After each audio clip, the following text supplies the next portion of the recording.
تسبیح کرتی ہے اللہ کی ہر وہ شے جو آسمانوں میں ہے اور ہر وہ شے جو زمین میں ہے. گویا کہ ایمفیسس بڑھ گیا. باقی وہی دو اسماء گرامی اللہ کے، وہو العزیز الحکیم، وہ العزیز ہے، زبردست ہے، اس کا اختیار مطلق ہے، اس میں کوئی چیکس اینڈ بیلنسز نہیں ہے، لیکن حکیم ہے، کمال حکمت والا. هو الذی اخرج الذین کفروا من اہل الکتاب من دیارہم لاول الحشر. اس میں اب یہ غزوہ بنی نذیر کا ذکر ہو رہا ہے. 3 قبیلے تھے مدینے میں جب حضور تشریف لائے ہیں، بنو قینقاع، بنو نذیر، بنو قریظہ. سب سے پہلے ان تینوں سے معاہدہ ہو گیا. سب سے پہلے شرارت کی تھی غزوہ بدر کے فوراً بعد، وہ بنو قینقاع نے کی تھی. انہوں نے اپنے معاہدے کی خلاف ورزی کی، شرارتیں کی، تو حضور نے ان کو مدینے سے نکال دیا. دوسری باری آئی اس کی، یہ ہے بنو نذیر. غزوہ احد کے بعد سن 3 میں غزوہ احد ہوا ہے، سن 4 میں ان یہ واقعہ پیش آیا. انہوں نے، ان کا ایک سردار تھا کعب ابن اشرف، اس نے بڑی ریشہ دوانی شروع کی. قریش کے ساتھ سلسلہ جنبانی ہو رہا ہے، خود بھی گیا کسی طریقے سے. ہم تو، ہماری جان زیق میں آ گئی ہے، محمد آ گئے وہاں پر، آپ کی قوم کے لوگ ہیں، اب آپ ہی ہمیں ہماری جان ان سے چھڑائیں اور آپ لوگ حملہ کریں، ہم اندر سے مدد کریں گے. لہذا یہ ساری ریشہ دوانی ہو رہی تھی. ایک مرتبہ حضور کو بلایا، کچھ معاملات میں گفتگو کرنی ہے. جہاں بیٹھے ہوئے تھے کسی دیوار کی سائے میں نیچے، اس کے اوپر سے ایک بڑی چکی کا پارٹ جو ہے پھینکا تاکہ حضور کو ہلاک کر دے. تو یہ ساری ان کی طرف سے ریشہ دوانیاں ہو رہی تھیں. اس کے بعد بالآخر حضور نے فیصلہ کیا اور ان کے خلاف اقدام کیا. ربیع الاول سن 4 میں محاصرہ کر لیا ان کا. 6 دن یا یہ کہ مختلف تعداد آئی ہے دنوں کی، یہ محاصرہ جاری رہا. ان میں ہمت نہیں ہوئی کہ یہ مقابلہ کرتے. بالآخر انہوں نے سرنڈر کر دیا اور طے یہ پایا کہ انہیں جانے کی اجازت ہوگی اور جو سامان بھی یہ یہاں سے لے جا سکے. تو اب یہ ظاہر بات ہے کہ ان کے مکان تھے، وہ مکان بھی وہ گرا رہے تھے، کیواڑ ہی لے جائیں، وہ جو اوپر کڑیاں لگی ہوئی ہیں وہی لے جائیں. تو یہ سب کے سب جو پورا قبیلہ ہے نکل گیا، جو سامان اٹھا کر لے جا سکتے تھے وہ لے گئے. وہ تیسرا معاملہ جو ہوا پھر وہ بنو قریظہ کا ہوا، وہ غزوہ احزاب کے بعد ہوا، وہ ہم پڑھ چکے ہیں سورہ احزاب کے اندر. اس طرح ایک ایک کر کے تینوں ان قبائل نے یہود کے وعدہ خلافی کی اور پھر وہ اپنے کیفر کردار کو پہنچے. یہ بنی نذیر کا معاملہ ہے. هو الذی اخرج الذین کفروا من اہل الکتاب من دیارہم، وہی ہے جس نے نکال باہر کیا ان کافروں کو جو اہل کتاب میں سے تھے ان کے گھروں سے، لاول الحشر، پہلے جمع ہونے کے وقت. یعنی مسلمان بھی سمجھتے تھے کہ اتنی آسانی سے نہیں ہوگا معاملہ، جنگ ہوگی، یہ سامنے آئیں گے، میدان میں آئیں گے، جنگ ہوگی، خونریزی ہوگی. ان لوگوں کی بڑی بڑکیں تھیں، پہلے تو بہت بڑکیں مارتے تھے کہ ہم یہ کر دیں گے، وہ کر دیں گے. مسلمانوں، قریش سے تمہاری جنگ ہوئی ہے، اگر بھی ہم سے اگر معاملہ مقابلہ پیش آئے تو تمہیں معلوم ہوگا جنگ کسے کہتے ہیں، وغیرہ وغیرہ. یہ سورہ بنی اسرائیل، سورہ آل عمران کے بالکل شروع میں اس کا تذکرہ ہے. لیکن یہ کہ اول الحشر، یا تو اس کا مطلب یہ ہے کہ پہلی ہی مرتبہ جمع ہوئے ہیں، مسلمانوں نے آ کے محاصرہ کیا، نکل آئے اور ہتھیار رکھ دیے، یا اس سے مراد یہ ہے کہ پہلی مرتبہ تو یہ یہاں سے اب نکالے جا رہے ہیں، پھر ایک وقت آئے گا کہ یہ خیبر سے بھی کھڑے جائیں گے. حضرت عمر کے زمانے میں تو جزیرہ نما عرب کو خالی کرا دیا گیا عیسائیوں سے اور یہودیوں سے. پھر ایک اور حشر ہونے والا ہے، وہ قیامت کا حشر ہے. تو اول الحشر یہ ہے جو ہوا ہے، ان کے ساتھ پیش آیا. ما ظننتم ان یخرجوا، مسلمانوں تمہارا بھی گمان یہ نہیں تھا کہ وہ نکل جائیں گے اتنی آسانی سے. وظنوا، اور ان کا بھی یہ یقین تھا، انہم مانعتہم حصونہم، کہ ان کے جو قلعے ہیں وہ انہیں بچا لیں گے، ان کی حفاظت کریں گے، من اللہ، اللہ سے. فآتاہم اللہ من حیث لم یحتسبوا، تو اللہ نے تو ان پر حملہ کیا وہاں سے جہاں سے انہیں گمان ہی نہیں تھا. یعنی ان کے دلوں میں روب ڈال دیے. باہر سے کچھ کرنے کی ضرورت نہیں اللہ کو، اللہ نے ان کے دلوں میں خوف پیدا کر دیا. وَقَذَفَ فِي قُلُوبِهِمُ الرُّعْبَ، ان کے دلوں میں اللہ تعالیٰ نے رعب جو ہے وہ ڈال دیا. یخربون بیوتہم، دیکھ لو وہ خود اپنے گھر جو ہیں ان کی تخریب کر رہے ہیں، توڑ رہے ہیں. کوئی کیواڑ نکالنے کو، کچھ کھڑکی نکالنے کو، کوئی چوکٹ نکالنے کو، کوئی اور اوپر کے جو ہے کڑیاں اور شہتیر لے جانے کے لیے. یخربون بیوتہم بایدیہم، اپنے ہاتھوں سے بھی تخریب ہو رہی ہے، وایدی المومنین، اور اہل ایمان کے ہاتھوں سے بھی. فاعتبروا یا اولی الابصار، تو اے آنکھوں والو عبرت حاصل کرو۔ یہ گویا کہ سنایا جا رہا ہے بنو قریظہ کو بھی، جب تم رہ گئے ہو ایک رہ گیا، عبرت حاصل کرو۔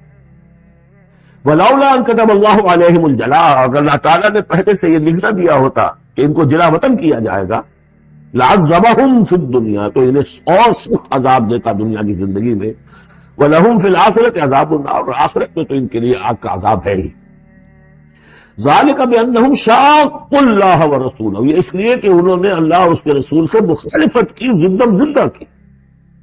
وَمَن يُشَاقِّ اللَّهَ فَإِنَّ اللَّهَ شَدِيدُ الْعِقَابِ، اور جو اللہ کے ساتھ اس کے ساتھ زدم زدہ کرے، اللہ کے ساتھ اللہ کی مخالفت پر کمر کس دے، تو تم سن لو کہ اللہ تعالیٰ تو پھر سزا دینے میں بہت سخت ہے۔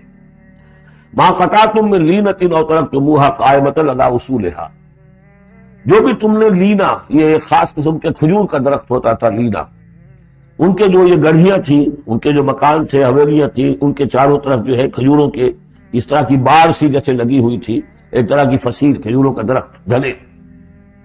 تو جب مسلمانوں نے محاصرہ کیا تو بعض جگہوں سے انہوں نے کھجور کے یہ درخت کاٹے، اس لیے کہ حملہ کرنے کے لیے کھلی جگہ چاہیے تھی۔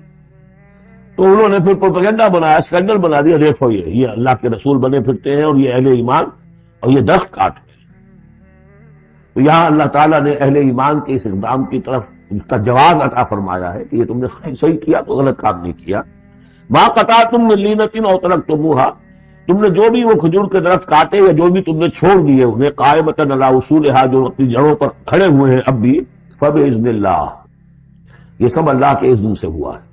یعنی اللہ کے رسول صلی اللہ علیہ وسلم نے اگر نہیں روکا ہے تو ان کا نہ روکنا گویا کہ اللہ کی طرف سے اس کی ایک منظوری اور اس کی طرف سے اللہ تعالیٰ کی طرف سے امپلائڈ جو ہے اس کی سینکشن ہے۔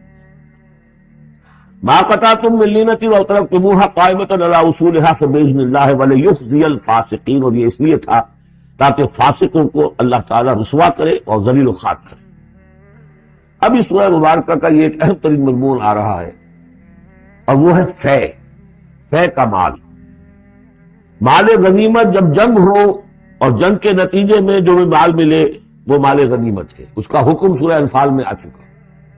خمس جو ہے 5واں حصہ اللہ اور اس کے رسول کے لیے اور رسول کے قرابت داروں کے لیے اور مسکینوں کے لیے اور وابن السبیل اور مسافر کے لیے، 4 حصے تقسیم ہو جائیں گے مجاہدین کے مابین جنہوں نے جنگ میں حصہ لیا، اور ان میں سے جو سواری والے ہوں گے دوہرا حصہ، اور جو پیدل ہوں گے انہیں اکیلا۔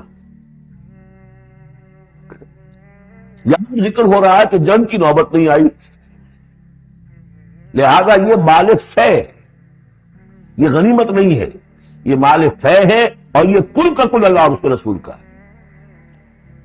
گویا کہ اس میں کسی کو بھی مسلمان کو کوئی حصہ نہیں ملے گا سوائے اس کے کہ جو اللہ کا رسول کسی کو فقیر کو، غریب کو، مسکین کو دینا چاہے، وہ علیحدہ بات۔ وما افاء اللہ علی رسولہ، اور جو مال کے ہاتھ لگا دیا ہے اللہ نے اپنے رسول کے، منہم، ان سے، یعنی بنو نذیر سے، فما اوجفتم علیہ من خیر ولا رکاب، تو دیکھو اے مسلمانوں، تم نے ان پر نہیں دوڑائے نہ اپنے گھوڑے نہ اونٹ، ولکن اللہ یسلط رسلہ علی من یشاء، یہ تو اللہ کی حکمت ہے، مشیت ہے، اس کی قدرت ہے، اللہ تعالیٰ مسلط کر دیتا ہے اپنے رسولوں کو جس پر چاہتا ہے۔ یہ خاص قدرت خدا بندی سے کہ اللہ نے ان کے دلوں میں رعب ڈال دیا، انہوں نے خود آ کے سرنڈر کر دیا، تو تمہیں تو جنگ کرنے کی نوبت پیش نہیں آئی، لہذا یہ مال غنیمت نہیں ہے۔ وعلیٰ کل شیء، واللہ علیٰ کل شیء قدیر، اللہ تعالیٰ ہر چیز پر قادر ہے۔ اب یہ حکم آ رہا ہے، ما افاء اللہ علی رسولہ من اہل القری، جو مال بھی ہاتھ لگا دے اللہ اپنے رسول کے ان تمام بستی والوں سے، فللہ وللرسول ولذی القربى والیتامى والمساکین وابن السبیل، اس کا جو مصرف ہے وہ یہ کہ اللہ اور اس کا رسول، اس سے مراد ہے اسلامی ریاست، پھر رسول کے اپنے اخراجات، اپنی ازواج مطہرات کا دار نفقہ، اپنا جو ذمہ داریاں ہیں معاشرتی، پھر رسول کے قرابت دار، ظاہر بات ہے ذی القربیٰ جو ہے وہ عام آدمی کے بھی قرابت دار ہیں، ان کے ساتھ حسن سلوک ہوتا ہے، تو رسول کے بھی تو قرابت دار ہیں، اور رسول کا کوئی اور ذریعہ معاش تو ہے نہیں۔ والیتامى والمساکین وابن السبیل، باقی اس کے علاوہ جو بھی مستحق ہیں، فقراء ہیں، غریب ہیں اور ان کے لیے محتاج ہیں، کہ لا یکون دولۃ بین الاغنیاء منکم، اور یہ اہم ترین اسٹیٹمنٹ آف آبجیکٹیوز ہے، مقصد کیا ہے؟ کہ لا یکونا، تاکہ ایسا نہ ہو کہ دولت تمہارے امیروں ہی کے مابین چکر لگاتی رہے. یعنی ظاہر بات ہے کہ اب جو لوگ بھی جو جنگ میں حصہ لیا ہے، جن کے پاس گھوڑے بھی تھے اور اونٹ بھی تھے، اب ان کو دگنے حصے مل جاتے سارے اس مال میں سے، تو گویا کہ جو لوگ پہلے ہی سے کچھ مرفع الحال ہیں، جن کے پاس پہلے ہی کچھ ہے، انہی کی طرف مال اور بڑھ رہا ہے، اور جو بیچارے غریب ہیں وہاں کے، وہ گویا کہ اس سے ان کی غربت کے ازالے کی کوئی شکل نہیں ہو پائے گی. تو اللہ تعالیٰ کے سامنے یہ ہے کہ دولت کی تقسیم ہو ایسی کہ اس کی سرکولیشن جو ہے معاشرے کے اندر، اس کی گردش دولت ایسی ہو کہ سب کو حصہ ملے اور سوسائٹی کے تمام طبقات جو ہے اس سے مستفید. کہ لا یکونا دولۃ بین الاغنیاء منکم، تاکہ ایسا نہ ہو کہ یہ دولت، یہ سرمایہ، یہ مال تمہارے امیروں ہی کے مابین گردش میں رہے. اس کی ایک سادہ سی مثال میں دیتا ہوں کہ ایک کروڑ پتی کی بیٹی لاکھوں روپے کا جہیز لے کے ایک کروڑ پتی کے بیٹے کے گھر چلی گئی. گویا کہ وہ لاکھوں روپے کے جہیز نے گردش تو کی، لیکن ایک کروڑ پتی سے نکل کے دوسرے کروڑ پتی کے ہاں چلی گئی. یہ دولت گردش کر رہی ہے اسی ایک اونچے طبقے کے اندر، انہی کے اندر جو ہے گردش ہو رہی. گردش ہے بھی اگر تو ان کے مابین ہونا یہ چاہیے کہ یہ سوسائٹی کے تمام طبقات کے اندر اس کا نفوذ ہو رہا ہو، سب کو اس سے فیض پہنچ رہا ہو، تاکہ یہ جو اس قدر جو ہے اونچ نیچ ہے، اتنی عدم مساوات ہے، وہ ختم. وہ مساوات کے تمام انسان بالکل برابر کر دیے جائیں، وہ تو نہ کبھی ہوئی ہے نہ ہو سکتی ہے. وہ تو کمیونزم بھی مر گیا اور ایک دن کے لیے بھی اس مساوات کو قائم نہیں کر سکا. یہ ضرور ہے کہ انہوں نے جو اتنا فرق و تفاوت تھا، وہ نہیں ہے کہ جو امریکہ میں آج بھی ہے اور اس وقت بھی تھا، وہ فرق و تفاوت وہاں نہیں تھا. لیکن یہ کہ بالکل برابر سپاہی اور سپہ سالار برابر تو نہیں ہو سکتے، کچھ نہ کچھ فرق تو ہوگا. لیکن یہ کہ ایسا نہ ہو کہ معاشرے کے ایک طبقے میں ایک طرف تو احتیاج ہی احتیاج بڑھتی چلی جائے، بھوک ہو، احتیاج ہو، جس کے لیے کہ یہاں تک فرمایا حضور نے کاد الفقر ان یکون کفرا، فقر جو ہے، احتیاج، وہ انسان کو کفر تک پہنچا دیتی ہے. اور حضرت شاہ ولی اللہ دہلوی رحمۃ اللہ علیہ نے، وہ میں سمجھتا ہوں کہ اس دور جدید میں جو بھی معاشی مسائل کی پیچیدگیاں پیدا ہونے والی تھی، اس کا بڑا گہرا فہم جو تھا سب سے پہلے جس عالم دین کو ہوا ہے وہ شاہ ولی اللہ دہلوی ہے. ان کا کہنا یہ ہے کہ جس معاشرے میں، جس ملک میں تقسیم دولت کا نظام غیر منصفانہ ہوگا، اس کا نتیجہ یہ نکلے گا کہ ایک طرف دولت کے انبار ہوں گے، نتیجہ یہ کہ عیاشیاں ہوں گی، بدماشیاں ہوں گی. دوسری طرف عام لوگ جو ہے وہ ڈھور ڈنگر بن کر رہ جائیں گے، وہ بار برداری کے جانوروں کی حیثیت اختیار کر لیں گے کہ صبح سے لے کے شام تک کم کوڑ دینے والی جو ہے مشقت کر کے بھی بمشکل اپنی ضرورت پوری کر رہے ہیں. تو گویا کہ یہ غیر مساوی نظام تقسیم دولت جو ہے، یہ دو دھاری تلوار ہے، ادھر بھی کاٹ رہی ہے ادھر بھی کاٹ رہی ہے. جدھر ایکومولیشن آف ویلتھ ہو رہی ہے ادھر عیاشیاں ہیں، بدماشیاں ہیں، ادھر جو بھی کچھ ہو رہا ہے اللہ تللے ہیں، نمود و نمائش کے لیے خرچ کیا جا رہا ہے، اس سے اور جو ہے دل پھٹ رہے ہیں. کسی بڑے سیٹ صاحب کی بیٹی کی شادی ہے اور پوری کوٹھی بکائے نور بنی ہوئی ہے، ایک ایک پتے کے ساتھ انہوں نے لگا رکھا ہے ایک ایک بلب، اور دوسری طرف اس سیٹ کا کوئی نہ کوئی شوفر بھی ہے، کوئی اس کا کھانا پکانے والا ہے، کوئی چوکیدار ہے، کوئی مالی ہے، اور اس کے گھر میں بچی جو ہے بوڑھی ہو رہی ہے اور اس کا ہاتھ پیلا نہیں ہو سکتا، اس لیے کچھ نہیں ہے اس کے پاس. تو ان ملازمین کے دل میں ان کی محبت پیدا ہوگی یا نفرت پیدا ہوگی؟ انما یرید الشیطان ان یوقع بینکم العداوۃ والبغضاء، شیطان تو چاہتا ہے تمہارے مابین دشمنی اور بغض کے جذبات پیدا کرے، اور وہ پیدا ہو رہے ہیں. دوسری طرف فقر ہے، کاد الفقر ویکون کفرا. تو اس میں یہ ہے کہ ضرورت ہے کہ لا یکون دولۃ بین الاغنیاء منکم، نظام ایسا ہونا چاہیے کہ منصفانہ، عادلانہ تقسیم ہو دولت کی، اور اس طرح سے مستقل طبقات بن کر نہ رہ جائے.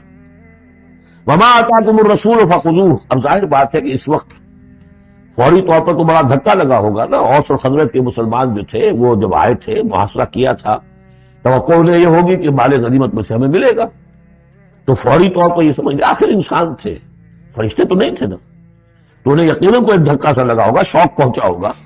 لہذا اب اس کے لیے جو بھی ایک ایمان کو ان کے جو ہے اپیل کیا جا رہا ہے، وما آتاکم الرسول فخذوہ، اور دیکھو جو رسول تمہیں دے دے وہ لے لو، وما نہاکم عنہ فانتہوا، اور جس چیز سے روک دے رک جاؤ.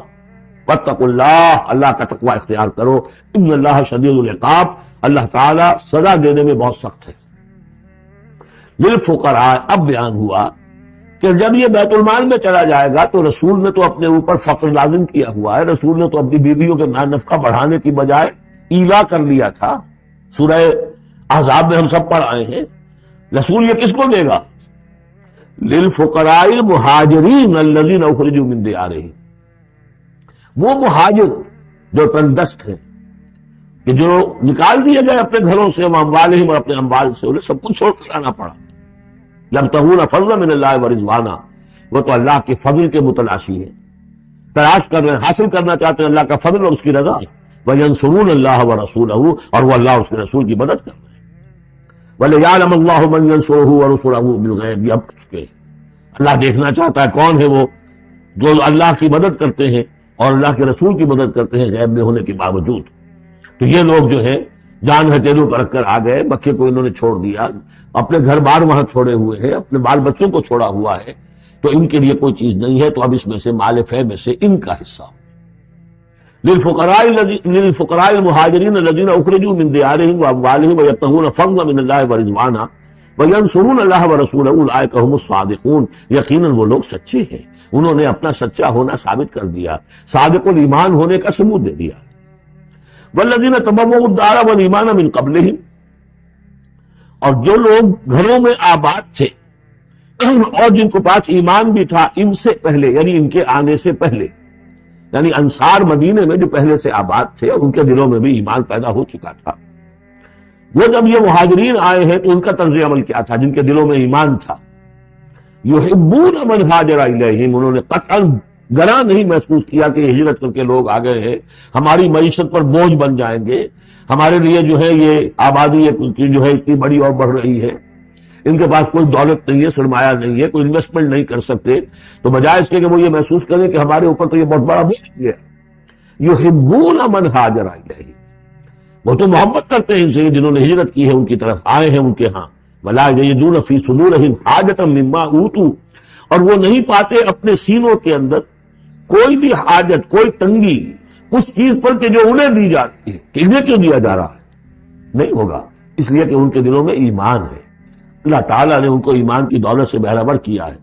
یہ جیسا کہ میں نے عرض کی کہ انصار میں سے جن حضرات کو توقع تھی کہ اب یہ سارا مال و اسباب جو چھوڑ کر گئے ہیں بنو نذیر، اس میں سے ہمیں بھی حصہ ملے گا، اور جب یہ طے ہو گیا کہ یہ سارا مال فے ہے، یہ مال غنیمت ہے ہی نہیں، آخر فوری طور پر تو ایک دھکا سا لگا ہوگا۔ یہ ساری آیات در حقیقت ان کی تشفی کے لیے، تسکین کے لیے، ان کے جذبہ ایمان کو اپیل کرتے ہوئے اللہ اور اس کے رسول کے حوالے سے بات کی جا رہی ہے، اور جو بھی ان کے اندر ایمان تھا در حقیقت اس کا اعتراف کرتے ہوئے کہ والذین تبوؤا الدار والایمان من قبلہم یحبون من ہاجر الیہم، وہ تو محبت کرتے ہیں ان لوگوں سے جو ہجرت کر کے ان کے ہاں آ گئے ہیں، ولا یجدون فی صدورہم حاجۃ مما اوتوا، اور انہیں ہرگز کوئی تنگی محسوس نہیں ہوتی اس معاملے پر کہ جو انہیں دیا جا رہا ہے مہاجرین کو، وَيُؤْثِرُونَ عَلَىٰ أَنفُسِهِمْ وَلَوْ كَانَ بِهِمْ خَصَاصَةٌ، اور وہ تو اپنے اوپر ترجیح دیتے ہیں دوسروں کو، خواہ ان کے اپنے اوپر تنگی ہو، یعنی انصار بھی سب کے سب جو ہے وہ دولت مند تو نہیں تھے، ان میں بھی غریب بھی تھے،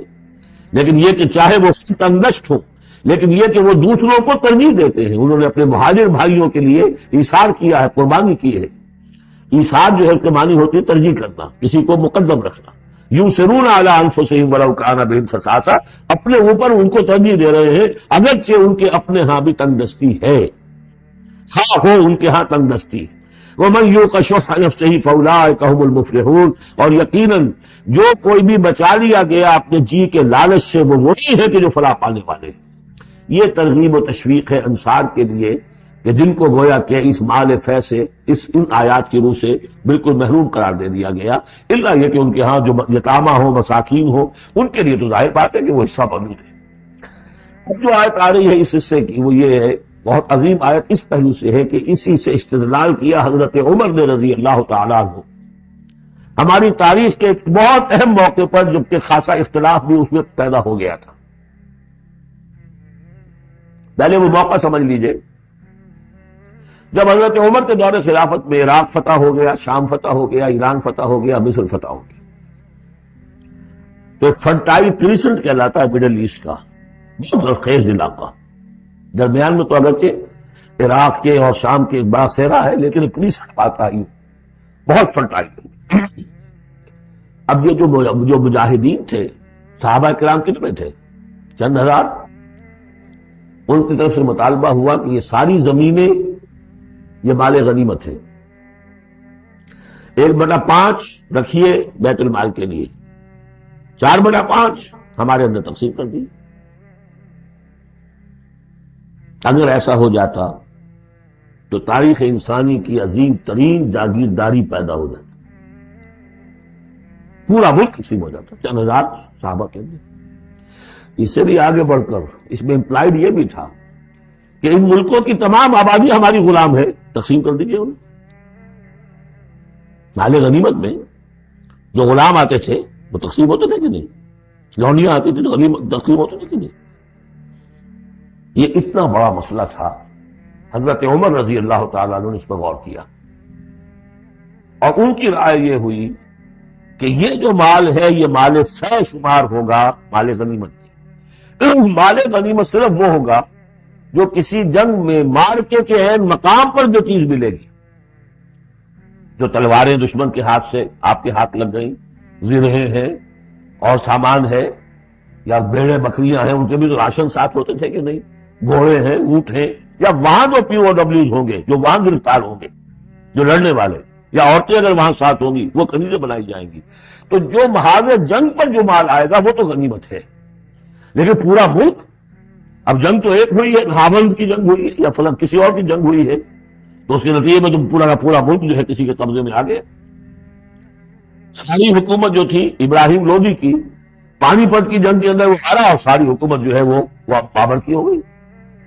تو اگر اس طرح کا کوئی معاملہ اس وقت سمجھا جاتا تو اب سارے کے سارے لوگ غلام اور ان کی عورتیں کنیزیں جو چاہیں کریں. اب اس پر جب حضرت عمر کی یہ رائے ہوئی اور اس کے لیے دلیل یہ لائے تھے کہ انہوں نے فرمایا کہ یہ جو فے کا حکم چلا آ رہا ہے اس میں ایک تو فرمایا گیا ما افاء اللہ علی رسولہ من اہل القری فللہ وللرسول ولذی القربى والیتامى والمساکین وابن السبیل. اگلی آیت میں فرمایا للفقراء المہاجرین الذین اخرجوا من دیارہم واموالہم. اسی کے ساتھ جوڑا انہوں نے اس آیت کو والذین جاؤوا من بعدہم، جو اور بعد میں آئیں گے. اب یہ ظاہر بات ہے کہ یہ آج تو جتنے چند ہزار مسلمان تھے انہوں نے فتح کر لیا، اب اتنی بڑی امت ہے جو مسلمان بعد میں آئیں گے، اس کا مطلب ان کا تو کوئی حصہ رہا ہی نہیں. یہ بیت المال کے حصہ کی ملکیت قرار پائیں گی ساری زمینیں، تاکہ یہ امت مسلمہ کی ایک کلیکٹو ملکیت ہو، collective ownership of the whole Muslim امہ، تاکہ اس سے جو بیت المال کے اندر خراج آئے گا اس خراج سے تمام مسلمانوں کی بہبود، اور یہ کہ اللہ کے دین کی آگے نشر و اشاعت، اس کا ایک مکمل نظام، اور جو ہماری حدیں ہیں تو سرحدوں کے اوپر جو ہے فوجی پہرا اور اس کے لیے باقاعدہ فوج رکھنا، اس کے لیے مسلسل جو ہے آمدنی چاہیے. اس سب کے لیے حضرت عمر نے کہا کہ یہ مال فے قرار پائے گا ان لوگوں کی اس آیت کی وجہ سے، کہ اس میں حق صرف انہی کا نہیں ہے کہ جو اس وقت ہیں، والذین جاؤوا من بعدہم، وہ جو لوگ ان کے بعد آئیں گے ان کا بھی اس کے اندر حق ہے. اس آیت سے انہوں نے استدلال کیا رضی اللہ تعالی عنہ. اور یہ بھی میں آپ کو بتا دوں کہ صحابہ میں سے بڑے اہم صحابہ نے حضرت عمر سے اختلاف کیا، ان کا نہیں یہ مال غنیمت تقسیم کیجیے. پھر یہ کہ ایک باقاعدہ جو ہے ایک کمیشن بنایا گیا، اس میں کچھ اوس کے، کچھ انصار اور کچھ جو ہے خزرج کے، ان کو ایک کمیشن بنایا گیا. انہوں نے غور کیا، سب کی بات سنی، اور پھر حضرت عمر رضی اللہ تعالیٰ عنہ کی رائے کے مطابق انہوں نے فیصلہ دیا، اور اسی پر پھر اجماع ہو گیا. اور اس سے اب مسلمان ممالک کے اندر جو اراضی ہیں ان کی دو مستقل قسمیں بن گئی ہیں، ایک اراضی عشری، ایک اراضی خراجی. عشری اراضی ان مسلمانوں کی قرار پائی اور اس علاقے کے مسلمانوں کی قرار پائی جو بغیر لڑے بھڑے ایمان لے آئے. جیسے مدینے کے لوگ، حضور نے مدینے کو فتح تو نہیں کیا بلکہ وہ تسلیم لے کر آئے حضور کو، تو وہاں کی زمینیں انہی کے قبضے میں رہی. عشری زمین قبضے میں ہوتی ہے، ملکیت ہوتی ہے مسلمان کی، اس میں سے عشر ہوگا پیداوار کا 10واں حصہ یا 20واں حصہ. یہ زمینیں کہ جہاں کسی قوم نے، کسی فوج نے لڑ بھڑ کر پھر شکست کھائی ہو یا پھر کسی اور طریقے سے فتح کیا گیا ہو ملک، اگر مسلمانوں نے فتح کیا ہو تو وہاں کی ساری زمینیں خراجی ہیں، وہ کسی کی انفرادی ملکیت نہیں ہے بلکہ اجتماعی ملکیت ہے. کلیکٹو اونرشپ آف لینڈ پہلی مرتبہ تاریخ انسانی میں حضرت عمر رضی اللہ تعالیٰ عنہ کے اس اجتہاد کے نتیجے میں وجود میں آیا. کلیکٹو اونرشپ آف لینڈ، کہ کسی کی انفرادی ملکیت نہیں. جو ملک میں فتح کیا گیا ہے بزور شمشیر طاقت کے ساتھ، اس کی زمینیں خراجی ہیں، اشری نہیں ہے، یعنی وہ مسلمانوں کی اجتماعی ملکیت ہے، انفرادی نہیں ہے.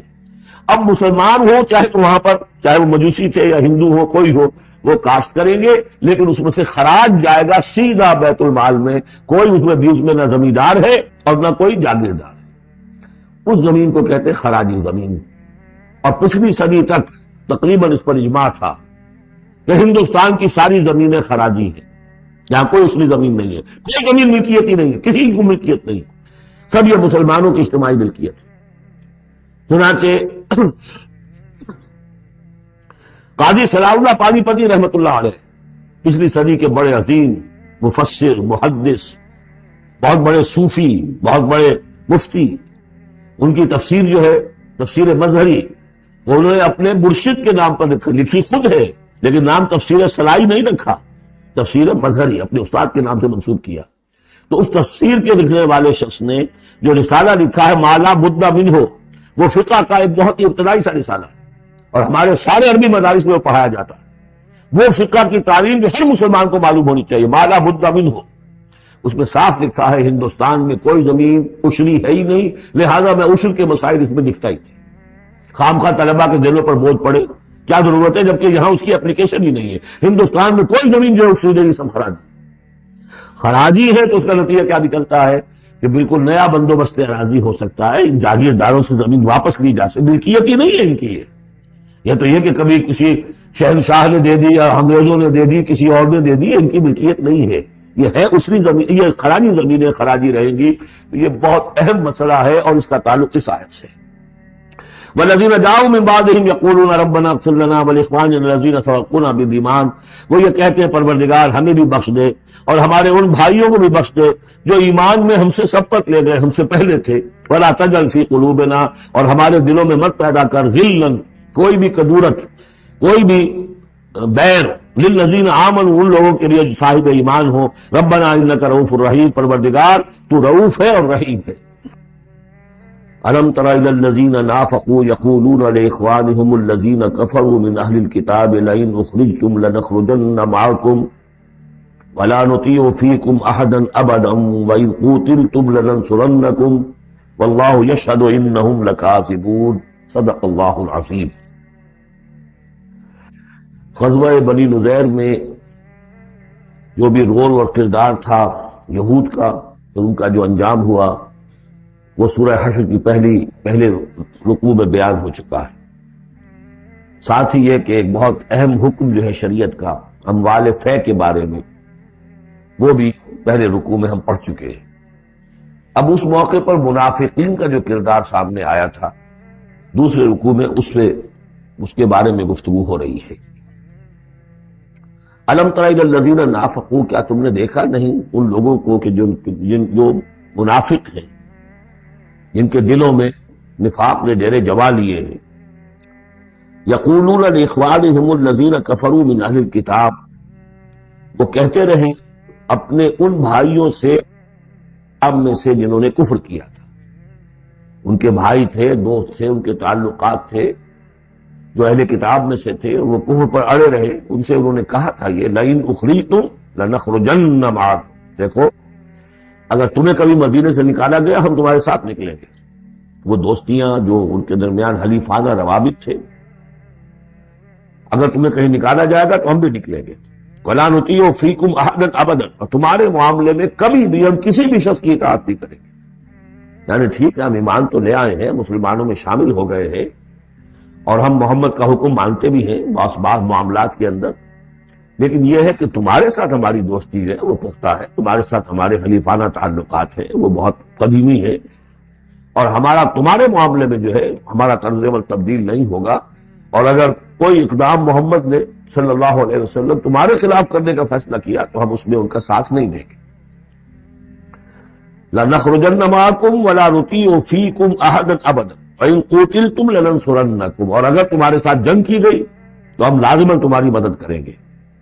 وَاللَّهُ يَشْهَدُ إِنَّهُمْ لَكَاذِبُونَ، اور اللہ گواہی دیتا ہے کہ وہ جھوٹ بول رہے تھے. لَئِنْ أُخْرِجُوا لَا يَخْرُجُونَ مَعَهُمْ، اگر وہ نکالے جائیں گے وہ ان کے ساتھ نہیں نکلیں گے. وَلَئِن قُوتِلُوا لَا يَنصُرُونَهُمْ اور اگر ان سے جنگ کی جائے گی تو وہ ان کی مدد نہیں کریں گے. وَلَئِن نَصَرُوهُمْ لَيُوَلُّنَّ الْأَدْبَارَ اور اگر کہیں ان کی مدد کر بیٹھیں گے تو فوراً بھاگیں گے، پیچھے دکھا دیں گے. ثُمَّ لَا يُنصَرُونَ اور پھر ان کی کہیں سے مدد نہیں ہو سکے گی. یعنی اگر ان میں جمع مردی ہوتی تو یہ سچے مسلمان ہی کیوں نہ بن گئے ہوتے؟ ایمان لائے تھے، اگر ہمت ہوتی ان میں، کوئی قوت ارادی ان کی صحیح ہوتی، کوئی غیرت اور حمیت ہوتی، کوئی اپنی ہی ذات کی عزت کا کوئی خیال ہوتا تو یہ ہرچے بادہ بات پھر ایمان لانے کے بعد ان کا طرز عمل جو ہے کیوں نہ وہی ہو جاتا کہ جو اہل ایمان کا تھا. بودے ہیں، بودے ہونے کی وجہ تو نفاق پیدا ہوا ہے. اب اگر یہ کہتے ہیں کہ ہم تمہاری مدد کریں گے اور لازماً لڑ جائیں گے، ہر ایک سے لڑ جائیں گے، تو یہ سب جھوٹ ہے. اول تو یہ کہ اگر یہ نکالے گئے تو وہ ان کے ساتھ نہیں نکلیں گے، ان سے جنگ کی گئی تو ان کا ساتھ نہیں دیں گے. اور اگر کوئی اکا دکا ان میں سے ایسا نکل بھی آیا سر پھرا کہ جو اپنے اس وعدے کو پورا کرنے کے لیے ان کے ساتھ شامل ہو کر جنگ کرے گا تو پھر یہ کہ جھٹ وہ بھاگ جائے گا، میدان چھوڑ جائے گا اور یہ کہ پیٹ دکھا دے گا. لَأَنْتُمْ أَشَدُّ رَهْبَةً فِي صُدُورِهِم مِّنَ اللَّهِ مسلمانوں یقیناً تمہارا ڈر ان کے دلوں میں کہیں زیادہ ہے بنسبت اللہ کے ڈر کے. یہ اللہ سے اتنا نہیں ڈرتے جتنے کہ تم سے ڈرتے. ذَلِكَ بِأَنَّهُمْ قَوْمٌ لَا يَفْقَهُونَ اور یہ اس لیے ہے کہ انہیں اصل سمجھ حاصل نہیں. اصل سمجھ حاصل ہو تو ایمان حاصل ہو جائے، علم حقیقی حاصل ہو جائے، پھر آدمی جان لے کہ اصل زندگی تو آخرت کی زندگی ہے، دنیا کی زندگی تو کھیل کود اور تماشا ہے، اس کے سوا کچھ نہیں. لا يقاتلونکم جمیعا یہ کبھی بھی جنگ نہیں کریں گے تمہارے خلاف مل کر، الا فی قرى محصنۃ مگر یہ کہ کہیں ایسی بستیوں میں کہ جن کو پوری طرح فورٹیفائیڈ ہوں، جن کی کہ فصیلیں کھڑی ہوں، مضبوط ہوں، ان کے اندر سے ہو کر جنگ کریں گے. او من وراء جدر یا دیواروں کے پیچھے سے. باسہم بینہم شدید ان کے آپس کے جھگڑے جو ہے وہ بہت سخت ہے. اگر تو خلوص اور اخلاص کسی بھی شخص کے اندر ہو تو اللہ کے ساتھ مخلص کیوں نہ ہو جائے گا، اللہ کے رسول کے ساتھ کیوں نہ مخلص ہو جائے گا.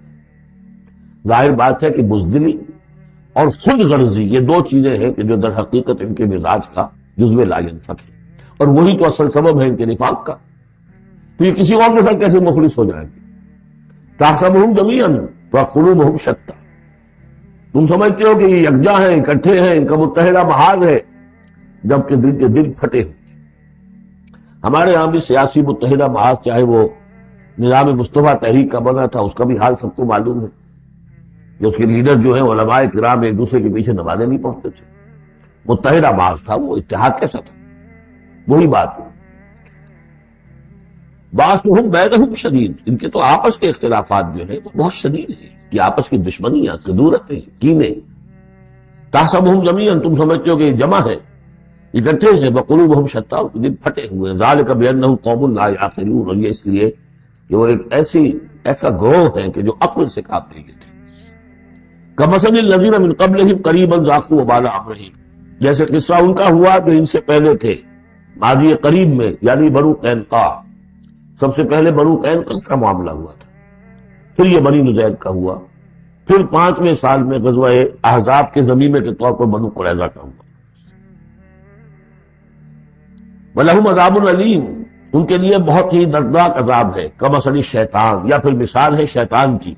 اذ قال للانسان اکفر جبکہ وہ انسان سے کہتا ہے کرو کفر. فلما کفر اور جب انسان کفر کرتا ہے قال انی بریء منک انی اخاف اللہ رب العالمین وہ کہتا ہوں میں تم سے علیحدہ ہوں، میرا تم سے کوئی تعلق نہیں، میں تو اللہ سے ڈرتا ہوں جو تمام جہانوں کا رب اور مالک و پروردگار ہے. فکان عاقبتہما انہما فی النار خالدین فیہا تو ان دونوں کی عاقبت یہ ہے کہ وہ شیطان بھی اور وہ انسان بھی دونوں کی عاقبت یہ ہے کہ وہ رہیں گے آگ میں اور ہمیشہ ہمیشہ رہیں گے. وذالک جزاء الظالمین اور یہی ہے ظالموں کا بدلہ. جیسا کہ سورہ قاف میں ہم پڑھ چکے ہیں کہ وہ قرین جو ہوگا اس گناہگار کافر اور مشرک کا جو قرین ہوگا وہ جب لے کر آئے گا حاضر کرے گا قال قرینہ ھذا ما لدی عتید اور اللہ تعالیٰ کی طرف سے حکم آئے گا فرشتوں کو القیا فی جہنم کل کفار عنید تو وہ کیا کہے گا ربنا ما اطغیتہ ولکن کان فی ضلال بعید اور اللہ تعالیٰ فرمائیں گے لا تختصموا لدي وقد قدمت الیکم بالوعید ما یبدل القول لدی وما انا بظلام للعبید۔ تیسرا رکوع اور آخری رکوع جو ہے اس سورہ حشر کا، یہ پھر قرآن مجید کا ایک بہت اہم مقام ہے۔ میں آج سوچ رہا تھا کہ میں بار بار جو کہتا ہوں آپ سے، یہ قرآن کا بہت اہم مقام ہے، یہ قرآن کا بہت اہم مقام ہے، اس کی بھی ایک حقیقت سمجھ لیجئے۔ قرآن حکیم میں تو کوئی ایک حرف اور ایک لفظ بھی غیر اہم نہیں ہے، البتہ مختلف اعتبارات سے مختلف مقامات کی ایک ریلیٹیولی زیادہ اہمیت ہے۔ بعض مقامات حکمت کے ہیں، بعض مقامات جو ہیں وہ فلسفیانہ ہیں، بعض مقامات وہ ہیں کہ جو جدید سائنس کے حوالے سے بڑے اہم ہیں، بعض مقامات وہ ہیں جو روح دین سے بحث کرتے ہیں، بعض مقامات وہ ہیں جو ایمان کی ماہیت کو واضح کرتے ہیں، ایمان کیا ہے۔ تو اس اعتبار سے یقیناً مختلف مقامات جو ہیں وہ مختلف اعتبارات سے اور حیثیتوں سے وہ زیادہ اہمیت کے حامل ہیں۔ اب یہ جو چار آیتیں ہیں، 7 آیتیں ہیں اس رکوع کی، تیسرے رکوع کی، اس میں فلسفہ، تصوف، پھر یہ کہ اس میں سب سے بڑا جو آ رہا حصہ وہ یہ ہے کہ جیسے 6 آیتیں سورہ حدید کی تھی کہ جن میں اللہ کے اسماء و صفات کا ذکر ہے، جن میں تفصیل سے گفتگو نہیں کر سکا اور نہ اس کا موقع تھا، میرے کیسز میں ہے، تو اسی طرح کا ہم وزن جو ہے 3 آیتیں آ رہی ہیں سورہ حشر کے آخر میں۔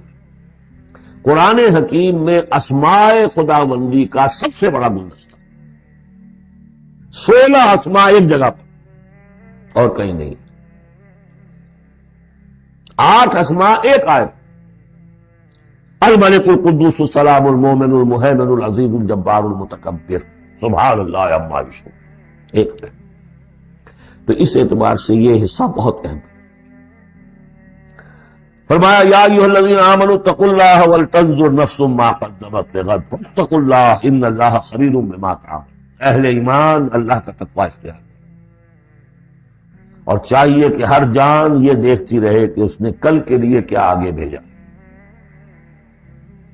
اللہ کا تقوی اور آخرت کا احساس، کل کے لیے کیا ما قدمت لغد، یہ بڑی کل ہے۔ ایک کل تو وہ ہے کہ جو کل سورج طلوع ہوگا تو شروع ہو جائے گی، اور ایک بڑی کل وہ ہے آنے والی ہے جو بعث و بعد الموت کے بعد آنے والی ہے، بڑی کل۔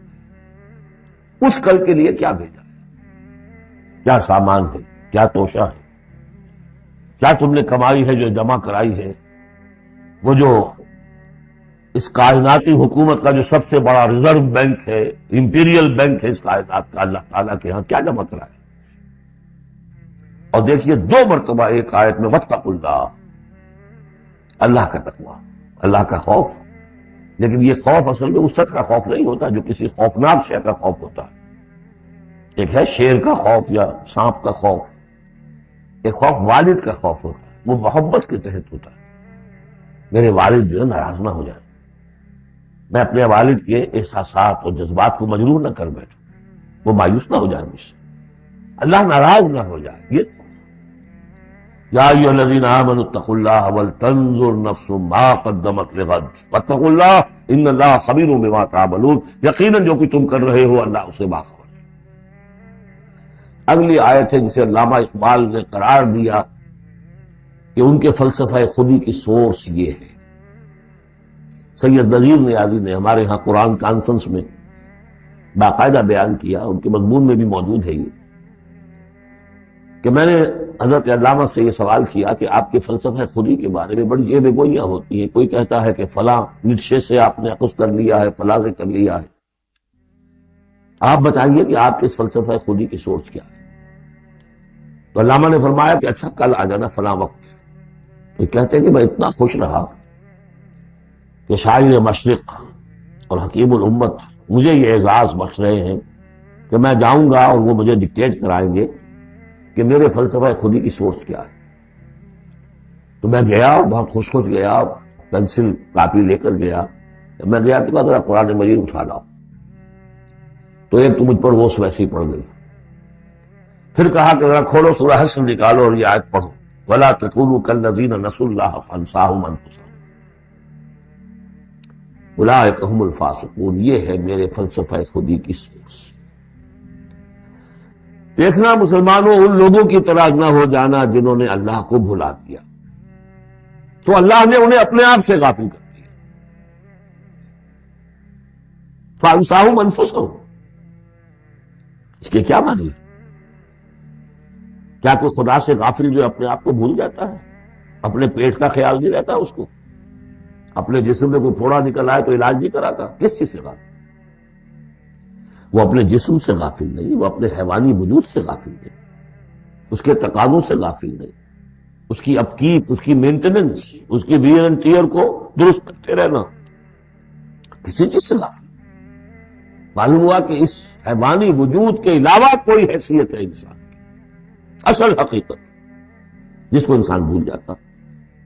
اور یہ ہم پڑھ چکے ہیں سورہ مجادلہ کے اندر بھی الفاظ آئے تھے کہ شیطان نے انہیں اللہ کو بھلا دیا۔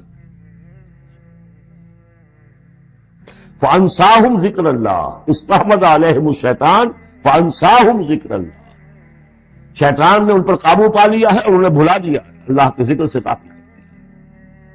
تو جو لوگ اللہ کو بھلا دیتے ہیں وہ اپنے آپ سے، اپنی اصل حقیقت سے غافل، وہ اپنے آپ کو کیا سمجھتے ہیں؟ حیوان۔ اور آج کا ہماری جو تہذیب کا جو مرکزی نقطہ ہے آج کا گلوبل سویلائزیشن کا، کہ انسان نرا حیوان ہے، اور اس میں سب سے بڑا پارٹ پلے کیا ہے ڈاروین کے نظریہ ارتقاء نے۔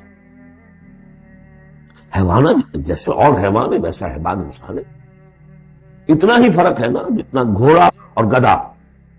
گدھا ذرا کوس قسم کا ہے، ذرا گھٹیا رف قسم کا جانور ہے، اور ذرا گھوڑا فائن ہے، ریفائنڈ ہے، تمکنت والا۔ باقی بنیادی فرق کیا ہے گدھے میں اور گھوڑے میں؟ اسی طرح گوریلا اور شمپینزی اور انسان کیا فرق ہے؟ اتنا ہی فرق ہے جتنا گدھے اور گھوڑے میں ہے، اتنا ہی گوریلا اور شمپینزی اور انسان میں، کوئی فرق نہیں۔ وہی موٹیوز جو ان کے ہیں وہی موٹیوز ان کے ہیں، سارے وہی موٹیوز ہیں۔ سائیکالوجی ہے تو اسی پر چل رہی ہے، جو محرکات عمل ہے انسان کے وہ وہی ہے جو حیوان کے، کوئی اور نہیں۔ یہ ہے اصل میں اس دور کا المیہ، اللہ کو بھول کر اور اپنی اصل حقیقت یعنی روح۔ اللہ کو بھلاؤ گے تو تمہارے اندر جو ڈیوائن ایلیمنٹ اس نے پھونکا تھا اس سے غافل۔ اب کیا رہ گئے تم؟ میرے حیوان۔ میں نے آپ کو اس سے پہلے بھی وہ اپنشد کا جملہ سنایا ہے، Man in his ignorance identifies himself with the material sheaths which encompass his real self. Real self تو میری انا ہے، میری خودی ہے، اور یہ انا خودی فلسفیانہ الفاظ ہے کس شے کے لیے؟ وہ جو روح ہے میرے اندر ہے، نور تجلی بھی اسی خاک میں پنہاں، غافل تو نرا صاحب ادراک نہیں ہے۔ نقطۂ نوری کے نام او خودی، زیر خاک ماں شرار زندگی، لیکن اس سے غافل۔ جب اس سے غافل حیوان رہ گئے، جب حیوان رہ گئے اولئک ھم الفاسقون، تو حیوان کے لیے تو کوئی مورل لا ہے نہیں۔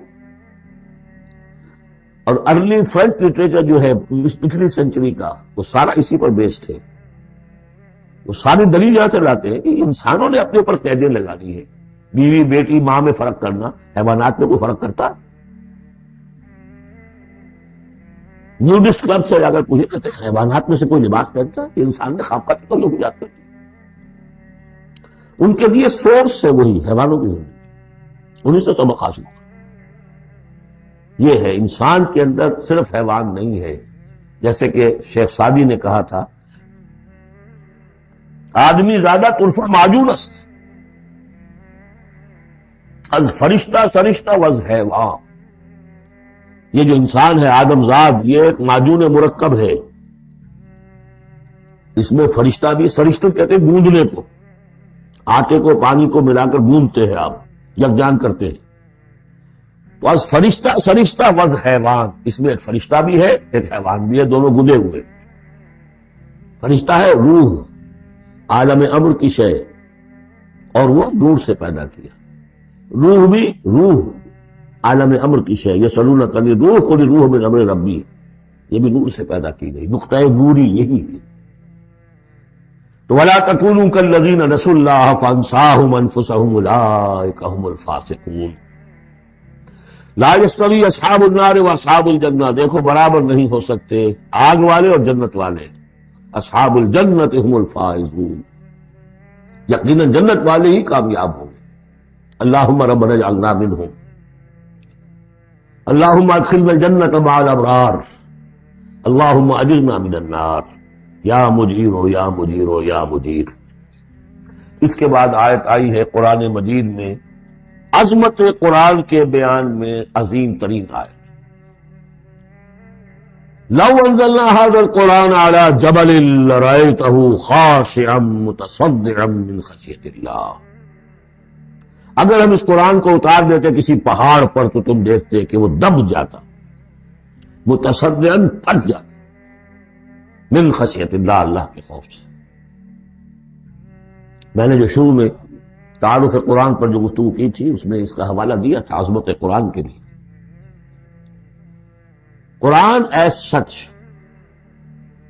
قرآن فی نفسہ ہی اس کی عظمت کیا ہے. ایک ہے قرآن کی افادیت کیا ہے، دو چیزیں جدا ہیں.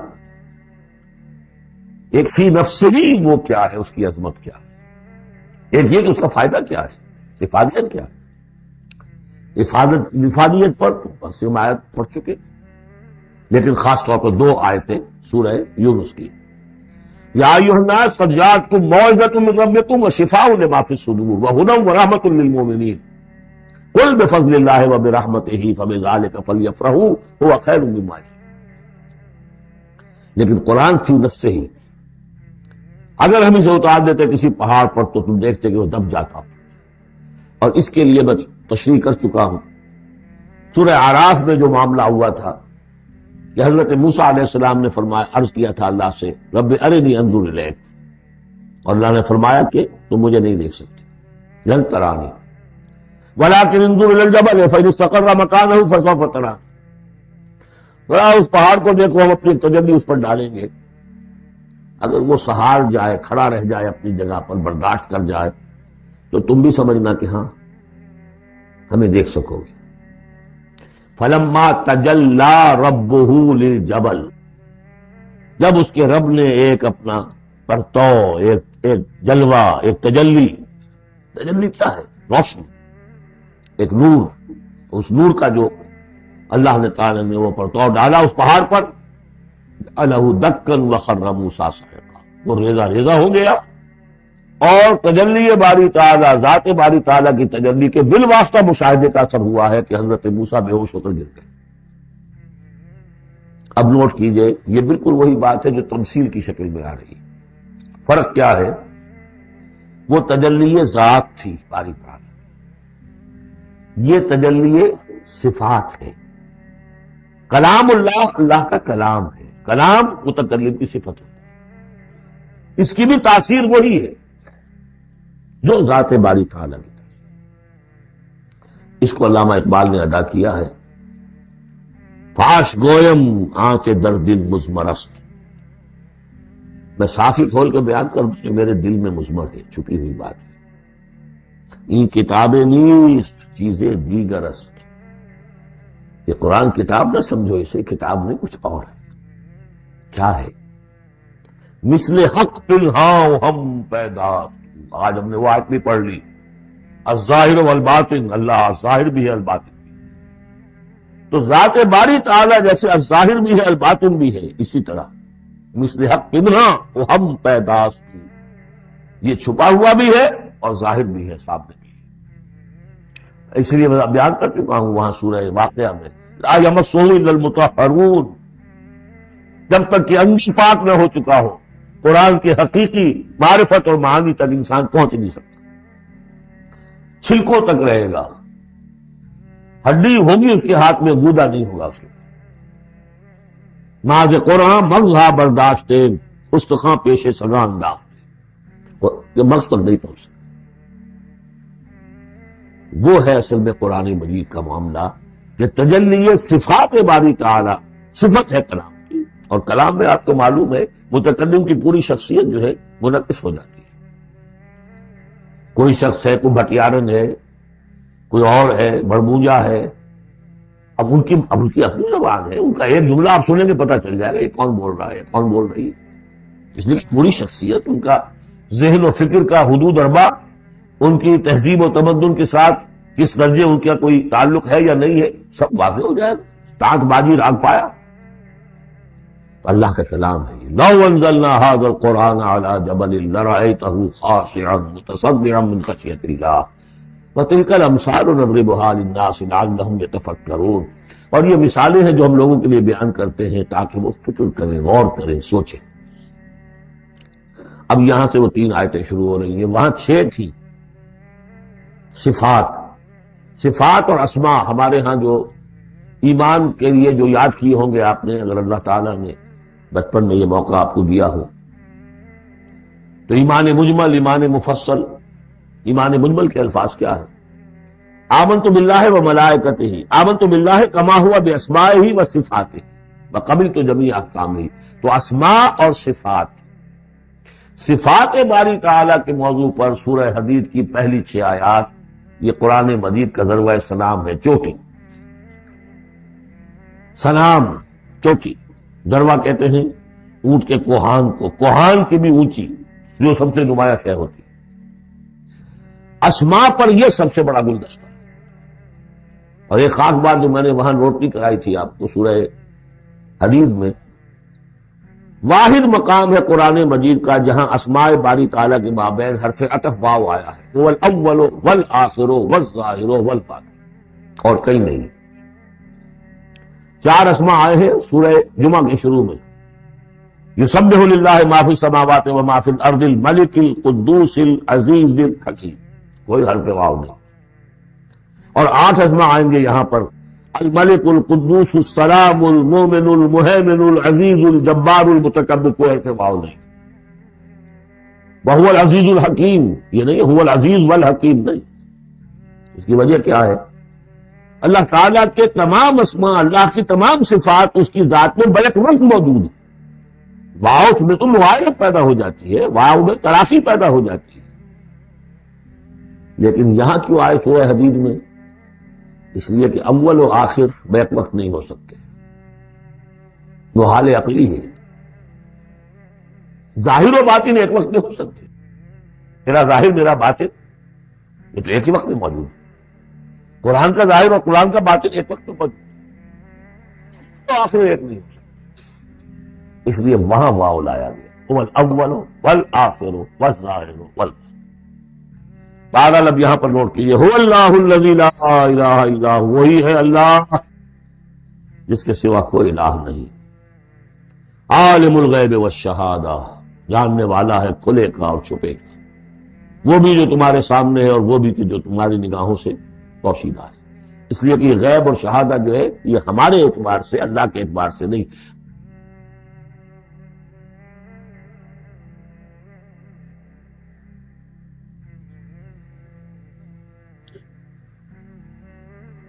وہی ہے اللہ کے جس کے سوا کوئی الہ نہیں. هو اللہ الذی لا الہ الا هو عالم الغیب والشہادہ. یہ بھی ایک نام کی حیثیت سے شمار ہوتا ہے، جو اسماء 99 گنے جاتے ہیں. عالم الغیب والشہادہ یہ ایک نام ہے اللہ. اور میں عرض کر رہا تھا کہ اللہ کے لیے سب شہادہ ہی شہادہ، غیب ہے ہی نہیں. اس نقطے کو یہاں سمجھ لیجئے، اس لیے کہ یہ سورہ جن میں آئے گا پھر دوبارہ اور بہت اہم طریقے پر آئے گا. جب قرآن میں غیب اور شہادہ کا لفظ آتا ہے وہ ہمارے اعتبار سے، کہ ہمارے لیے ایک چیز وہ ہے کہ جو ہمارے حواس خمسہ کی گرفت کے دائرے کے اندر آ جاتی ہے، چاہے وہ ٹیلیسکوپ سے آئی ہے اور چاہے وہ مائکروسکوپ سے آئی ہے. لیکن دیکھنے والی شے ہماری آنکھ ہے. غیب وہ ہے جو ہم سے چھپا لیا گیا، جنت ہے، دوزخ ہے، آخرت ہے، فرشتے ہیں، خود سب سے بڑی ذات باری تعالی. لیکن اللہ ہر شے کا هو الرحمن الرحیم، وہ رحمان ہے اور رحیم ہے، جس پر سورہ فاتحہ پڑھتے ہوئے میں نے وضاحت کی تھی. هو اللہ الذی لا الہ الا هو، وہی ہے اللہ جس کے سوا کوئی الہ نہیں. الملک، بادشاہ حقیقی. القدوس، پاک.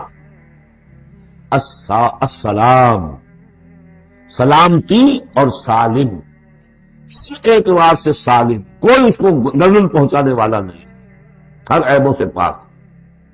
المومن، امن دینے والا، امان دینے والا، المہیمن پناہ میں دینے والا، العزیز زبردست، مطلق العنان جس کی اتھارٹی ایبسولوٹ ہے، الجبار دباؤ رکھنے والا، المتکبر عظمت والا، بڑائی والا۔ یہ 8 نام آئے ہیں، الملک، القدوس، السلام، المومن، المہیمن، العزیز، الجبار، المتکبر۔ سبحان اللہ عما یشرکون، اللہ پاک ہے ان تمام چیزوں سے جو یہ شرک کرتے ہیں۔ هو اللہ الخالق البارئ المصور، وہی ہے اللہ، اب 3 نام اور آگے، الخالق، الباری، المصور۔ ان میں خاص ربط ہے۔ خلق، اس میں سب سے پہلے اگر ہم اپنے اوپر قیاس کریں تو پہلے کوئی شے بنانے سے پہلے ذہن میں ایک نقشہ بنتا ہے۔ بڑھئی نے میز بنانی ہے، اس کے ذہن میں میز کا نقشہ پہلے بن چکا ہے۔ کرسی بنانی، کرسی کا نقشہ بن چکا ہے، یہ اس کی ذہنی تخلیق ہے۔ پھر وہ اسے ظاہر کرتا ہے عالم واقعہ میں، وہ لکڑی کی میز بنا کر اسے واقعہ نمایاں کر دیتا ہے، لے آتا ہے۔ پھر اس کی تصویر، فنیشنگ ٹچز، اس کو رنگ روغن، یہ تینوں مرحلے ایک ہی پروسیس کے۔ اللہ نے تخلیق فرمائی، پھر اس کو ظاہر کیا، عدم کے پردے سے نکال کر اور وجود کے پردے میں لے آیا۔ باری، بڑا کہتے ظاہر کرنے والا، من قبل ان نبرأہا، اس سے پہلے کہ ہم اسے ظاہر کریں۔ ما اصاب من مصیبت فی الارض ولا فی انفسکم الا فی کتاب من قبل ان نبرأہا، سورہ حدید میں آیت پڑھ چکے ہیں۔ وہی ہے الخالق، الباری، المصور، لہ الاسماء الحسنی، تمام اچھے نام اسی کے ہیں۔ یسبح لہ ما فی السماوات والارض، یہاں نوٹ کر لیجئے، یسبح لہ ما فی السماوات وما فی الارض نہیں ہے، یسبح لہ ما فی السماوات والارض۔